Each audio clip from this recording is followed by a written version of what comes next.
Hey everyone, James Reeves with TFB TV. I'm here at the Knoll Attack Range in New Orleans, talking about the full conceal today. This isn't so much a review as it is kind of my general thoughts and opinion on the full conceal generally.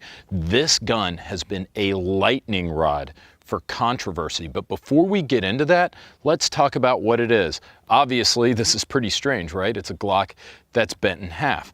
Well, what you do, simply unfold it, it locks into place. Now you have a full, regular, non-broken Glock. So the argument is it allows you to conceal this gun in places where you might not otherwise be able to conceal an L-shaped hunk of metal and plastic.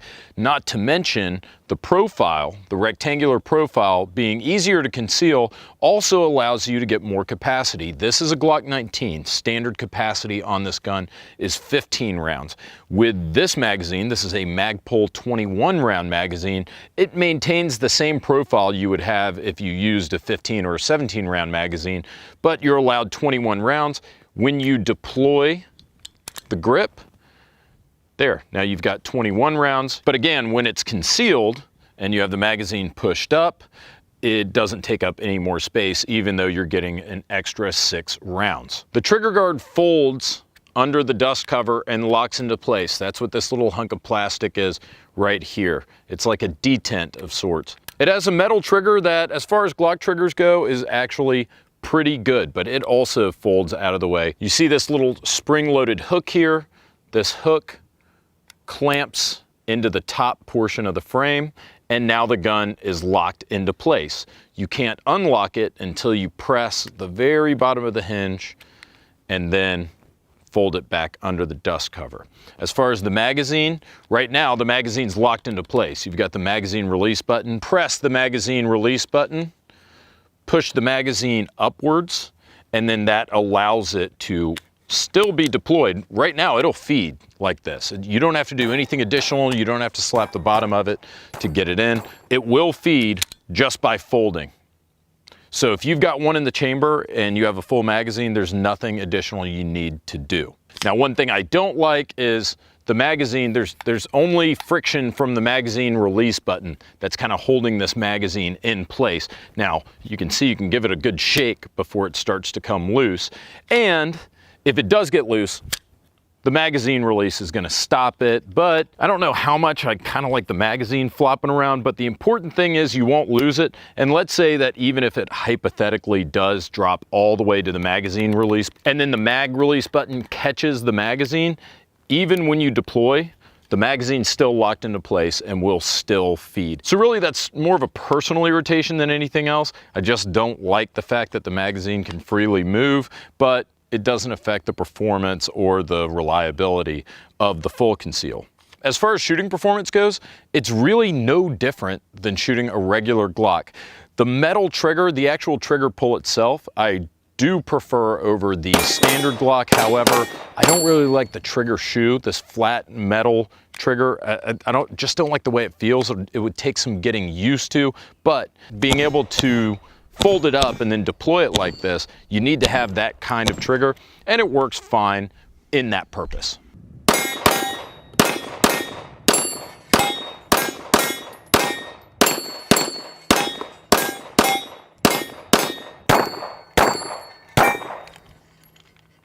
I mean, it shoots like a Glock. Again, I'm not a big fan of this little metal tab, the way it feels, but the actual trigger pull itself, it's pretty good. Nice short reset, just like your standard Glock. So not like it's head and shoulders better than the Glock, but again, I don't really like the shoe that much, the little metal tab shoe. I understand they have to do it that way, so I'm not gonna hold it against them. But I mean, it shoots well. It doesn't feel flimsy. I mean, this thing is frickin' sawed in half, so you would think that it would feel wobbly. I mean, it locks up pretty tightly and there's not really play in the lower and upper half. This certainly can't last as long as a standard Glock frame because, for God's sake, it's sawed in half and it's held in place by a hook. But I mean, it's kind of confidence inspiring if you're using this for concealed carry and a little bit of range time. I'm not too concerned about this thing like breaking down or anything. So what do the critics of the full conceal say? Well, they say if you carry one, you're basically gonna die because it takes additional time to take it out, deploy it, and then you're hoping that the catch actually catches on the frame. So you can see that does slow you down a little bit as opposed to just drawing and firing, right? A fraction of a second, and probably even less whenever you practice more, but it does slow you down. That's the truth of it. And you got to make sure that that latch hits. If it doesn't, then you're really screwed. That's one other thing that needs to happen before you can actually fire the gun. Now, the first time I ran into the full conceal people was at TriggerCon in July of 2018 in Bellevue, Washington. And I got to handle a Glock 43 and I thought to myself, hey, this is pretty cool. And then the guys that worked for Full Conceal, they were showing they had practiced deploying it. And just like anything else, like a new holster or a new gun, you've got to practice it. So I suppose theoretically, practice would make perfect and it wouldn't be that big of a deal or take that much additional time for you to deploy the gun. Really, that's the main criticism, and I see it. It's one other thing for you to do when you're in crisis mode that requires fine motor skill, and it's going to take time off your draw and your firing versus just having a standard Glock 19. So I get the criticisms and I think they're valid. On the other hand, if for some reason a folded up Glock 19 is the best way that you can carry, then I suppose go for it. Although I can think of a lot better ways to carry than with the 19. And where I'm about to go here is the dichotomy between the 19 and the 43. I assume you guys are here for my opinion about the full conceal, and I'm going to give it to you. As far as the Glock 19 goes, I'm not sure that I completely see the point. There are going to be people out there who say, hey, look, that makes a lot of sense to me. The way this Glock 19, the way it folds up, the profile when it's folded up, it works better for me. I don't know. If you want to put it in your cargo shorts or your cargo pants pocket or something like that, it would work where another Glock 19, a standard Glock 19, wouldn't.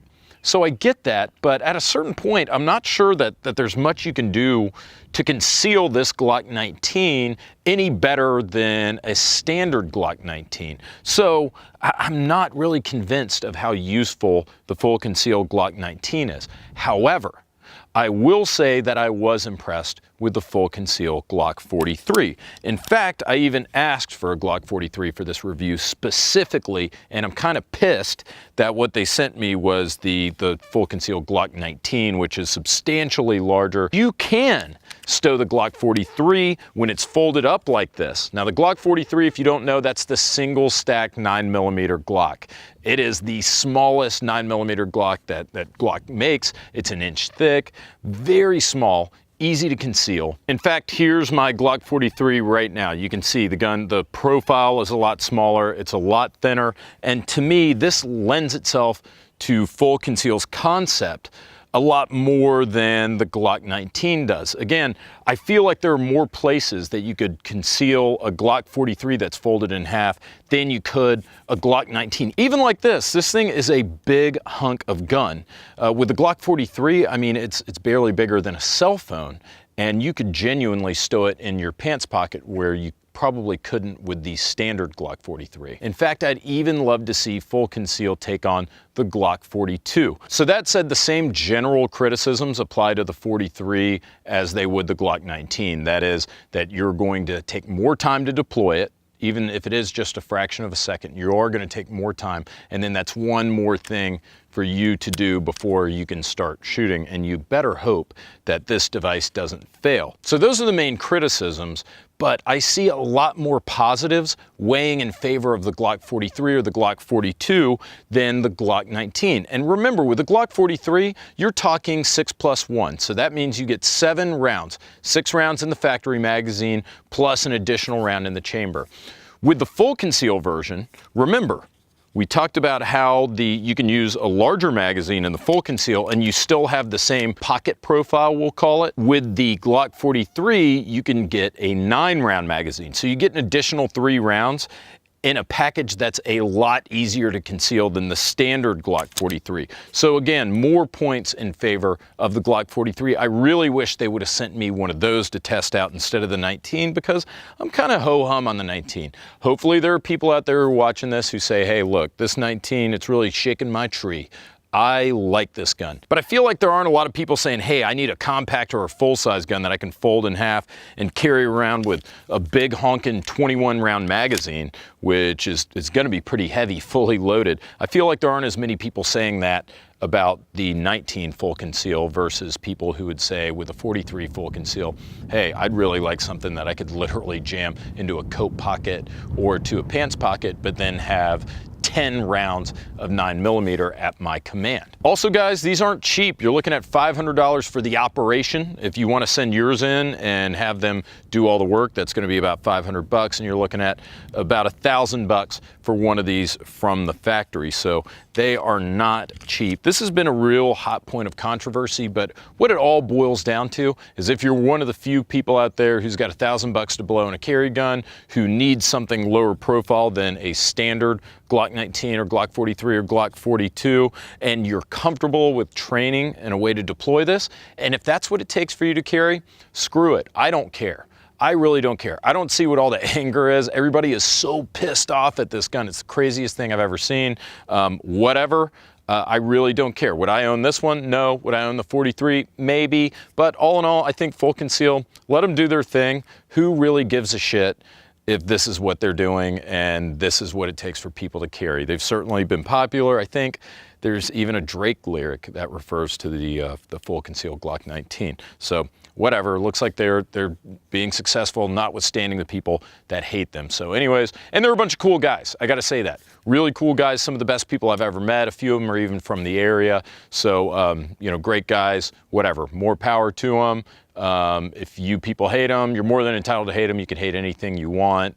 This is guns and we have free speech and it's awesome. So, you know, if you want to hate it, I don't get it, but go for it. Thanks to our sponsor, Ventura Munitions, provided all the ammo for this test, and thank you to Blue Alpha Gear. Thanks again to Nola Tech Range for hosting us. Guys, you want one of these sweet t-shirts, look at our Teespring shop right below our video feed, and don't forget to subscribe.